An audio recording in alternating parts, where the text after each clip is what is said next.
Hola, soy Emanuel Romero, soy arquitecto y soy el director del área tecnocreativa SpaceUX. Hoy, en el episodio 3, vamos a hablar de cómo ha sido el diseño de la ciudad de la Fundación MAFRE.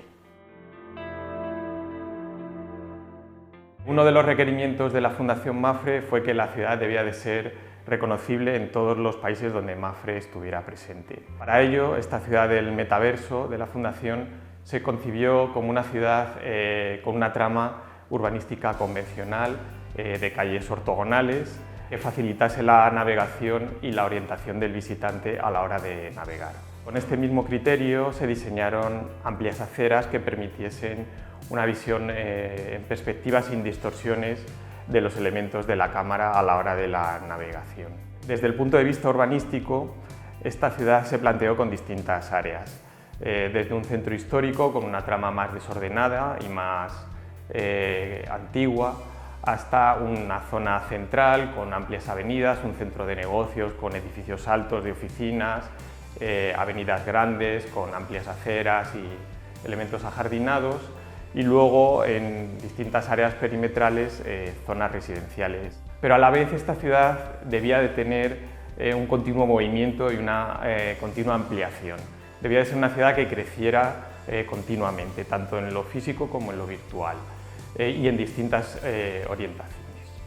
Por otro lado, también se exploraron más en detalle las distintas interrelaciones que tenía la zona donde se iba a intervenir o donde íbamos a intervenir más en detalle.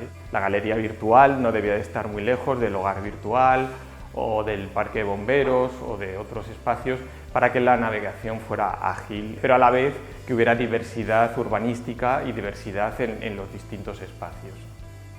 Las edificaciones debían de ser reconocibles para todos los visitantes. La Fundación MAFRE hizo mucho hincapié en que, dado que ellos están implantados en distintos países, el visitante de cualquiera de esos países pudiera reconocerse como dentro de esa ciudad y esa ciudad como propia. Por tanto, los diseños de los edificios, de los elementos urbanísticos, del mobiliario, fueron diseños globales, alejándonos de localismos o de rasgos particulares de uno u otro edificio, para que todos los visitantes reconocieran como propia la ciudad. Y como decíamos, la ciudad tenía que estar siempre en continuo crecimiento. Se englobaba en un espacio natural, pero también se diseñó cerca de un puerto, de una zona marítima, de manera que tenía distintas posibilidades de crecer hacia el norte, hacia el sur, con distintos criterios y de distintas formas. La movilidad en la ciudad era crucial, dado que la visita era virtual, tenía que ser un elemento muy importante, pero que además quedase patente porque estaba muy relacionada con el contenido de la Fundación. El tipo de movilidad debía ser una movilidad tanto presente, pero con un importante carácter futuro. Para ello se diseñó una movilidad con amplias aceras, carriles bici. El tema del peatón tenía mucho peso, los carriles bici tenían un protagonismo muy importante, pero también se le dotó de un carácter futurista muy importante. No solo ya con los vehículos eléctricos, el diseño de electrogasolineras, sino también ampliándolo un poco más allá, llevando ese carácter que nos da la realidad virtual y el metaverso, y diseñamos plataformas para drones, autopistas espaciales para distintos vehículos o naves espaciales, que además quedan patentes en todas las imágenes prácticamente de la propuesta. El componente cultural también era muy importante para la Fundación y tiene un carácter muy marcado en la ciudad. Y no solo el componente cultural, sino esa cultura asociada al carácter pedagógico. Aunque en general la ciudad debe de tener, como hemos dicho, edificios sin rasgos locales y bastante homogéneos, sí que se hizo hincapié en el diseño de algunos edificios más emblemáticos que estuvieran todos ellos relacionados con la cultura y la educación. El más importante o el más emblemático es la Galería Virtual, una sala de exposiciones virtual que albergaba parte del contenido pedagógico de la Fundación, pero también otros edificios como un parque geodésico o algunos colegios o escuelas infantiles que aparecen y que a lo largo de la vida de la ciudad se irán desarrollando. todos con un carácter muy innovador, un diseño muy marcado y con una presencia de la cultura importante. La galería virtual tiene una parte conceptual muy importante. La Fundación posee innumerable documentación y recursos que hay que divulgar en el metaverso, y para ello se diseñó este edificio como un espacio con un recorrido sin fin hacia el cielo, hacia la sabiduría y hacia el conocimiento infinito. De ahí la forma que tiene en espiral. Exteriormente, este edificio también se plantea con ese carácter de continuo crecimiento, y tanto la divulgación como la documentación de la Fundación MAFRE que genera también están integradas en ese crecimiento infinito, tanto interior como exterior. Como hablábamos exteriormente, el edificio se encuentra integrado dentro de la topografía de la ciudad, en una montaña a la que se accede desde abajo y que está coronado por una cúpula de cristal desde la que se ve el cielo, pero a la vez este espacio aparentemente real tiene un carácter también muy marcado, muy fantástico y muy real.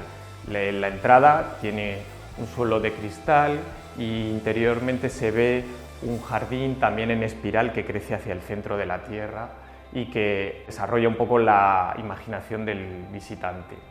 Por su diseño, en el que se manifiestan desde el comienzo esas rampas interiores que crecen y que parece que no tienen fin, se marca ese carácter que tiene de continuo crecimiento tanto en el edificio como en los contenidos. A lo largo de la historia ha existido mucho una relación espacial entre el concepto de infinito, de ascenso a la sabiduría y de la figura helicoidal y de la rampa. El edificio se diseña como un atrio, un gran atrio que está iluminado cenitalmente por una cúpula y que sirve como un espacio de referencia para el visitante, tanto virtual como físico teóricamente.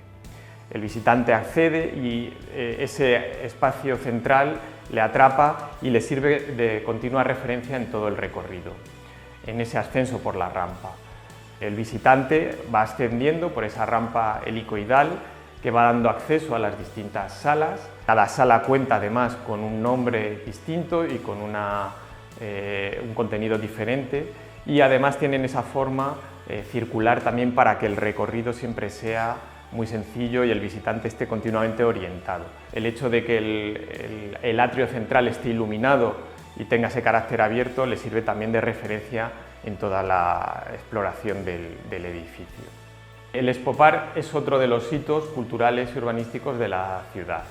Está configurado y diseñado como un parque que alberga distintas esferas geodésicas que difunden parte del contenido de la Fundación.